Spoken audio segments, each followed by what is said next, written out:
चलनम् श्रोत्राकाशयोः संबंध संयमात्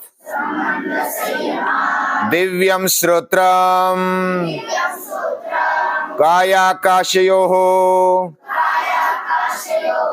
संबंध संयमात् लघुतुलस्समापत्तेश्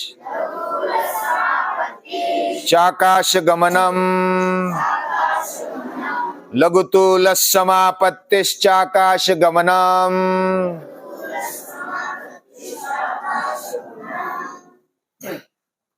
हमने अभी तक आकाश गमन करते हुए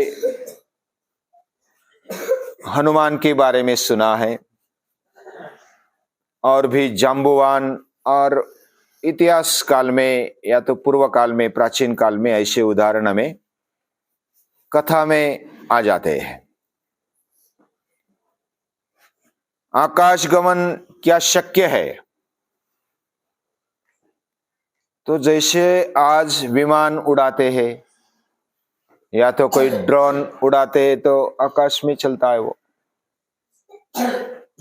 तो आकाश गमन अशक्य नहीं है, ये बात तो है। हमारे शरीर को हम हल्का बना सकते हैं। हल्का बनाने के लिए क्या आवश्यक होता है? पहले तो खाना पीना और व्यायाम से हम हल्का बनते हैं, प्राणायाम से हल्का बनते हैं। प्राणायामाच लाघवम, लघुता यानी हल्कापन प्राणायाम से आ जाता है। खाने पीने से भी आ जाता है। खाना पीना अगर हल्का करेंगे, केवल जल पिएंगे या तो रसपान करेंगे या तो पत्ते खाएंगे, फल खाएंगे, सलाद खाएंगे तो शरीर हल्का हल्का लगता है। व्यायाम करने से भी हल्का हल्का लगता है। ये जो हल्कापन है ये ला सकते, इसका मतलब यानी कितना भी भारी, भीम जैसा भी शरीर क्यों ना हो, हनुमान जैसा भी शरीर क्यों ना हो, उसको हम हल्का बना सकते हैं और हल्का बनाते हुए आकाश गमन भी कर सकते हैं। जब लंका में जाना था और सीता का शोध लगाना था तो जाम्बुवान ने याद दिलाया हनुमान को कि तू इतनी उड़ान भर सकता है। तो कैसे भर सकता है? ये उसके अंदर था ही, लेकिन वो भूल गया था। तो जाम्बुवान बोला कि मैं तो अभी बूढ़ा बन गया हूं और बूढ़ा बनने के कारण मैं अभी इतनी छलांग नहीं लगा सकता। हम भी अगर अभी भी प्रयोग करेंगे, अपने अपने लेवल पर प्रयोग करना। खाने पीने में पेट साफ होना चाहिए हर रोज, और पेट साफ हो गया तो हमारा शरीर बहुत ही हल्का हल्का लगता है। और हल्का शरीर हम ज्यादा कूद लगा सकते, ज्यादा फ्लेक्सिबल बन सकते हैं और ज्यादा उसको ताकतवान भी बना सकते हैं। और इसलिए तो पूर्व काल में अभी भी भारतीय संस्कृति में उपवास का ये रखा है। यानी कोई उत्सव आ गया, सन आ गया, कोई ऐसी प्रसंग आ गया, कोई पूजन करना है, कोई शक्ति का आह्वान करना है तो उपवास करते थे। और उपवास करने के बाद शरीर हल्का भी हो जाता है, फ्लेक्सिबल भी हो जाता है और ताकत भी बढ़ती है। ये दोनों तीनों आ जाता है। और इसलिए जब पहले युद्ध में जाते थे दशहरे के दिन वह पराक्रम करने के लिए सीमोल्लंघन करते थे। ये तो पता है ना, सीमोल्लंघन का दशहरा ये मुहूर्त माना जाता है। और उसके पहले 9 दिन उपवास है। और उपवास किसके है? देवी के उपवास है। उसमें महाकाली है यानी शक्ति की देवता, मां सरस्वती, महालक्ष्मी है। ये तीनों के उपवास, और उपवास के जरिए वे क्या करते हैं? यानी जो भी उपवास करते क्या करते, केवल जल पर रहते, या तो फल पर रहते, या तो कुछ ऐसे रस पर भी रहते, और पूरा शरीर हल्का हल्का बनाते। हल्का बनाते इसका मतलब दुर्बल होते ऐसा नहीं है। हमने भी अनुभव करके देखा है, केवल रसपान करके भी पूरी शक्ति के साथ वजन तो हल्का होता है, यानी शरीर हल्का लगता है, लेकिन ताकत और स्टेमिना बढ़ जाता है। ये बात हमने भी प्रयोग करके देखी है। और इसका क्या संबंध है? काया आकाश का संबंध है। काया और आकाश का क्या संबंध है? काया यानी शरीर, और आकाश है, आकाश ये पंचमहाभूतों में से सबसे सूक्ष्म ऐसा महाभूत है, और सबसे सूक्ष्म महाभूत होने के कारण उसके जैसा हम हल्का और व्यापक बन जाते हैं। हनुमान में अलग अलग सिद्धियां थी, वो बड़ा भी बन सकता था, छोटा भी बन सकता था, आगे आएगा उसका भी। और आकाश, ये जो उसका अगर थोड़ा सा अभ्यास करेंगे तो पता चलेगा। हम अगर आकाश के संबंध में, काया और आकाश के संबंध में संयम करेंगे, इसका मतलब आकाश ये खाली जगह है। हमारे शरीर में भी खाली जगह है, हम जिधर रहते हैं खाली जगह के बिना हम नहीं रह सकते।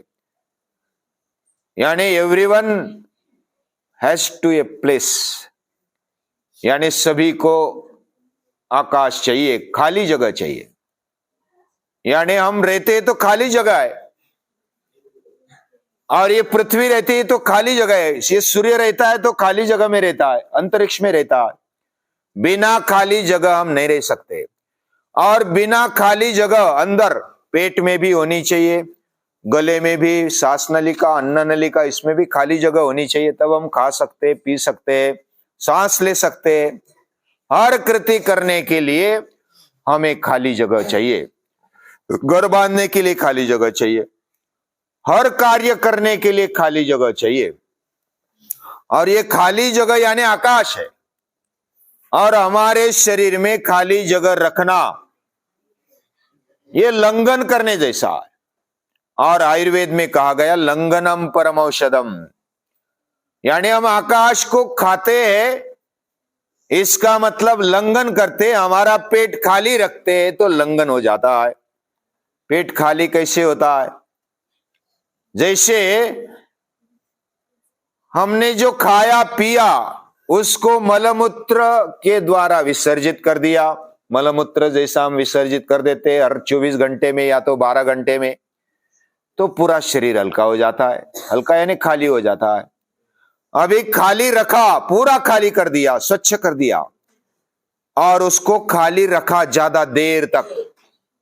हमने कल के या तो परसों के इसमें देखा था चिंतन में, आहारम पचति शिखी दोषान आहार वर्जित, यानी शिखी आहारम पचति, शिखी यानी अग्नि आहार पचाता है जब खाली पेट नहीं होता, और आहार वर्जित दोषान पचति, आहार वर्जित स्थिति में दोषों को पचाता है, यानी रोगों को पचाता है। यानी हमारे शरीर में जो कचरा है, जो भी दोष है, अस्वच्छता है, रोग है, उसको पचाने की ताकत किसमें है? आकाश में, खाली जगह में। खाली जगह में इतनी ताकत है। हम लंघन करेंगे तो लंघनम परम औषधम, लंघन जैसा श्रेष्ठ औषधि इस दुनिया में कोई नहीं है, ऐसे आयुर्वेद बताता है। और हम अगर कुत्तों को भी देखेंगे, प्राणियों को भी देखेंगे ना, उनके पेट में अगर गड़बड़ हो गई, उनको बुखार आ गया, बीमार पड़ गए, तो वो क्या करते हैं? उपवास करते, कुछ नहीं खाते, पीते भी नहीं, वो खाली जगह रखते, पूरे शरीर को खाली करना चाहते। और जैसे खाली होने का अभ्यास कर लिया, और इसका नोबेल पारितोषिक मिला है। जापान के जो शास्त्रज्ञ है ना, उन्होंने ऐसा अभ्यास किया कि हर 15 दिन में एक दिन खाली रहो, 24 घंटे खाली रहो, सिर्फ पानी पीते रहो, तो हमारे रोग मिटते जाएंगे, कैंसर जैसे सेल्स भी खत्म होंगे।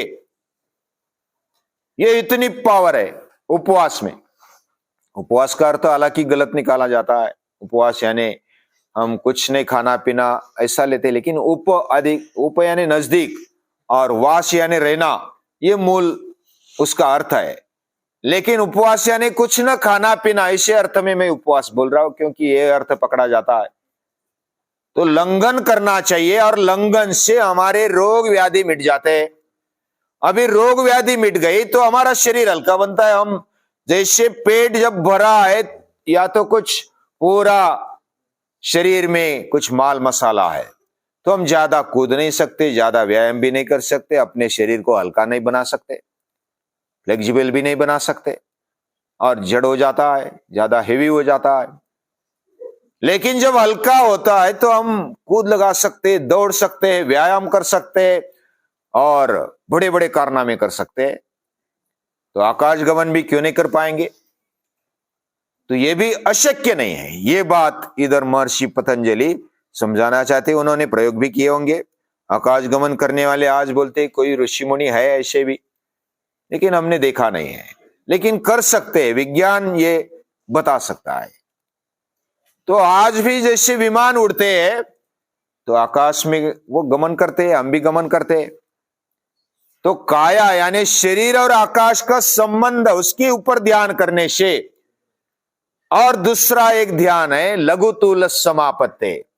लघुतूल यानी जो हल्का है और कपास जैसा हल्का, उसके ऊपर, कपास यानी हवा में उड़ जाता है, कपासी रुई, और उसके ऊपर हमने हमारे मन को एकाग्र करने पर हम हल्का बन जाते हैं और आकाश में गमन करने की जैसी ताकत आ जाती है। तो ये असंभव जैसी बात भी संभव हो सकती है। पहले भी हमने देखा था, मोबाइल यानी इधर से अमेरिका बोलना कितना असंभव था। 50 साल पहले बोल नहीं सकते थे, 50 या तो 60 साल गिनो। उसके पहले इतना लंबा बोलना, टीवी पर हर एक को देखना, यह संभव नहीं था, यानी अशक्य लगता था, ये तो कोई पॉसिबल नहीं है। लेकिन आज संभव हुआ है। विमान के शोध के पहले आकाश गमन संभव नहीं था, आज संभव हुआ है। लेकिन अकेला आदमी भी जा सकता है कि नहीं सकता? जा सकता है, लेकिन उसके लिए साधना करनी चाहिए। एक एक सिद्धि मिलने लगती है। उसके पहले सूत्र में हमने देखा था कि एक एक इंद्रिय पर संयम करने से उसको दैवी बनाया जा सकता है। यानी दैवी जब बनाते हैं, जैसे कान का उदाहरण दिया, श्रोत्राकाशे संबंध संयमात दिव्यम श्रोत्रम, दिव्य हमारे कान बना सकते हैं। वैसे हर एक अवयव के बारे में कर सकते हैं। हमारी आंखें दैवी बना सकते हैं, हमारा नाक दैवी बना सकते हैं, हमारी जिह्वा दैवी बना सकते हैं, हमारी त्वचा दैवी बना सकते हैं। लेकिन हर एक के अंदर भगवान का अंश है, मेरे अंदर चैतन्य है, दैवी शक्तियां है, ये बात का हमें विश्वास करना चाहिए और हर समय उसका स्मरण भी करना चाहिए। मां सुच संपदम दैवीम अभिजातोषी, अर्जुन को भगवान श्री कृष्ण ने कहा कि तू तो दैवी शक्तियों को लेकर जन्मा है। महर्षि पतंजलि भी कहते और स्वामी विवेकानंद भी कहते। स्वामी विवेकानंद कहते each and every one is potentially divine. Divine ताकत हमारे अंदर भरी है, बस वो ढक गई है, और ढक जाने के कारण उसको हम देख नहीं पा रहे, उपयोग नहीं कर पा रहे। हमारी शक्तियों का भंडार ये हमारे अंदर ही भरा पड़ा है, ज्ञान का भंडार हमारे अंदर ही भरा पड़ा है, आरोग्य का भंडार भी हमारे अंदर ही भरा पड़ा है। उसको बस खोलना है, अपने आप में झांकना है, छोटा सा अभ्यास, साधना करनी है। और ये साधन पाद के बाद विभूति पाद, जो साधना करता है उसके जीवन में विभूति आ जाती है, ऐश्वर्य संपन्नता आ जाती है, अलग अलग वैभव आ जाते हैं।